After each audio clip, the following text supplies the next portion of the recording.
It's now more than a year that the war between Israel and Hamas began, and an end is nowhere in sight. For the people in the Gaza Strip, it's a humanitarian catastrophe. Support comes mainly through the hands of the UN Relief Agency in Gaza. For the Europe Conversation, I caught up with its director to talk about the situation that becomes increasingly precarious. Our guest today is Scott Anderson, Director of UNRWA Affairs in Gaza, that is the United Nations Relief and Works Agency for Palestine. Welcome to the program. Thank you. It's a pleasure to be here. I appreciate you having me on. So, the situation in Gaza has recently moved a bit to the back burner as there was so much going on elsewhere in the United States, in Europe. So bring us up to speed. What is the situation there right now? The situation is very difficult for people on the ground. Conditions are quite dire. It's really become a small territory of two small territories, North and South Gaza, as we call it, across the Netzarim Junction, which divides it. In the north in particular, things are very difficult. The furthest north, we haven't been able to get food to those people for over a month. There's been an ongoing operation in Jabalia, Betanoun, Betlakia for over a month. Reportedly, somewhere between 1,300 and 1,800 people have died, and we think there's probably many more in the rubble. So it's very difficult. No little food, very little water, if any. And that's also what we face in the south as well. The most recent IPC report, which is a predictor of famine, shows that most people are in an emergency situation, which I don't find surprising, and that if we don't do something quickly, it could devolve into a full-blown famine, which would be a man-made condition, and something that could easily be corrected if we just get enough aid in to take care of everybody. I want to come back to that famine problem later, but now I want to bring in the most recent controversy between your agency and Israel. Yeah. 2 weeks ago, the Knesset passed two laws that basically banned UNRWA from Israel and East Jerusalem. How does that affect your work in Gaza? Well, right now, it hasn't affected it much at all, and we're very focused on the people that I talked about, the 2.2 million people of Gaza, and trying to make sure that all their basic needs are met. If the bill is fully implemented, it could certainly mean that UNRWA is no longer operational in Gaza. And that could have catastrophic consequences for the people on the ground who really would bear the brunt of that decision. As an example, UNRWA does 2/3 of all primary care medical consultations in Gaza. That's between 16,000 and 17,000 daily. And that includes vaccinations for children, insulin for diabetics, hypertension drugs for people that have high blood pressure. If we're unable to operate, unable to continue bringing that aid in, that just all stops. And I said that would have potentially catastrophic situations for the people on the ground. Maybe as an information for our viewers, it's not only healthcare that you're providing. UNRWA also provides humanitarian aid, education, and other services. By cooperating with the local government authority, which is Hamas, a terrorist organization in the eyes of the European Union, how do you manage that? So first, we don't cooperate with them. There is a United Nations instruction that dates back 2009. It's a no-contact policy, and what it does allow is technical cooperation. And that could mean things like we recently did a polio vaccination campaign in Gaza. The United Nations did. UNRWA played a large role in that with over 40% of the vaccinations. But we do coordinate with the Ministry of Health because there's no other way you can reasonably implement. Similarly, we do coordinate when we do education with the Ministry of Education, but it is coordination, it's not cooperation, because of the reasons that you've said, including the way the UN views Hamas. So it's a very delicate act. We have to make very clear when we do meet these people, the conditions under which we're meeting. So it's, I just want to be, very clear, it's not necessarily full cooperation, it is coordination to make sure that we're meeting the basic needs of people. And we are very careful to adhere to the guidance that the UN and other member states have put forward. There is, of course, the widespread belief in Israel that UNRWA is not neutral, that it's too close to the Palestinians and Hamas, that some of the Hamas terrorists on October of last year were actually UNRWA employees. How do you respond charges like that? Our Commissioner General, when he was informed of this, he took very swift action back in January. All the cases were referred to the UN headquarters in New York. The Office of Internal Oversight undertook the investigation on behalf of the UN, and the contracts of those staff were terminated. So where we are given evidence of staff misconduct, be it any kind of misconduct, we undertake swift investigations and we undertake swift action, as the Commissioner General did, to terminate those contracts in the interest of the agency, and those people are no longer employed with us. Yeah, I remember there were also Israeli charges that UNRWA facilities were being used to house Hamas terrorists, armament caches, and administrative headquarters. In response, your agency took action to weed out Hamas terrorists from among your employees.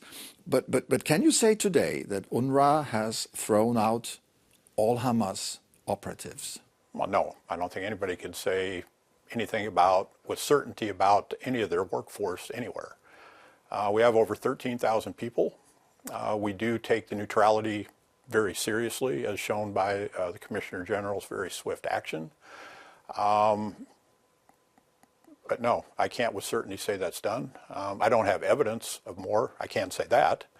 And if we did, we would take action.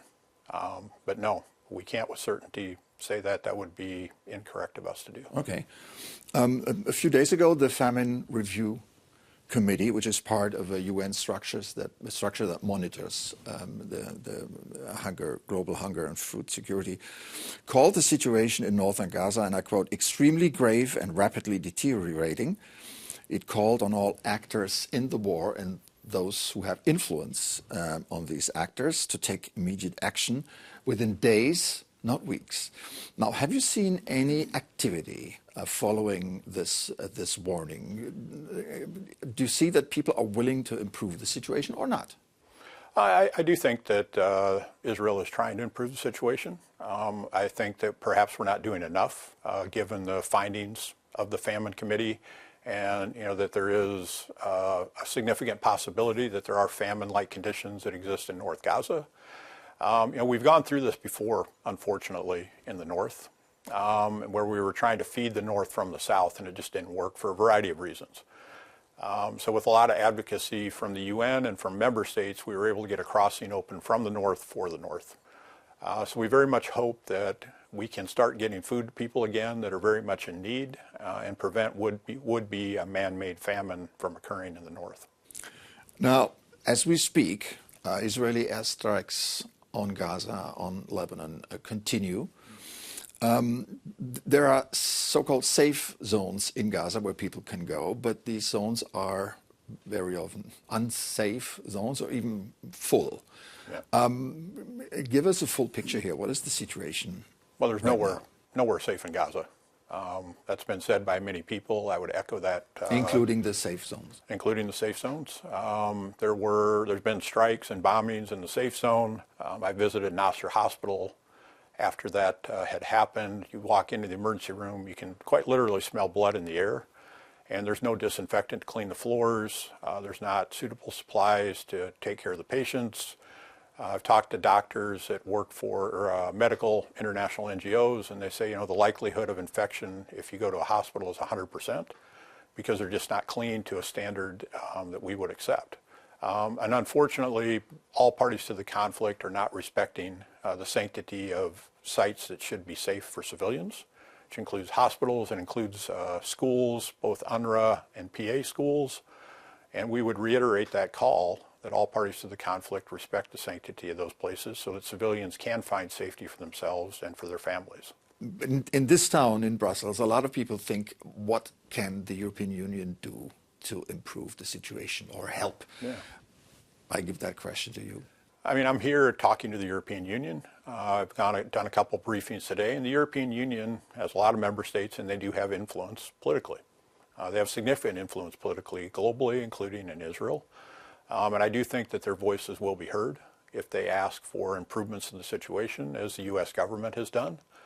And I think the more people that are asking and the more requests that Israel gets, I think the more seriously they would take it.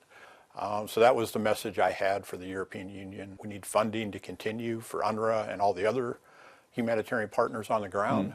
because the needs are only growing more, they're not lessening, and I don't see that situation changing anywhere in the near future. Are you sure about the European influence? I do believe that, yeah. We have a bloc of many countries. If they speak with one voice, I think it carries weight. And when they have spoken, one of the initial readings of the Knesset bill that we talked about earlier was going to declare UNRWA a terrorist organization.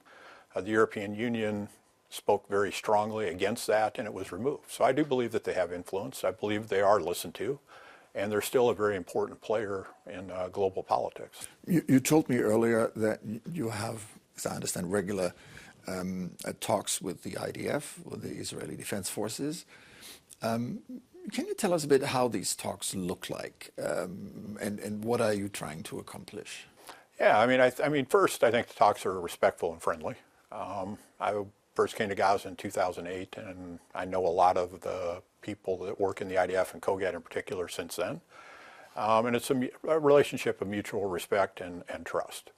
And what we're discussing is we both want the same thing. Perhaps we want to achieve it differently, but we both want the same thing, which is to alleviate the suffering of civilians in Gaza. Right? That's what COGAT exists for, is to help make that happen. That's why the UN is there. And what we're trying to do in these conversations is figure out solutions to the challenges that we both face. Sometimes there's not an easy solution. We'll agree to disagree on the best way to approach it.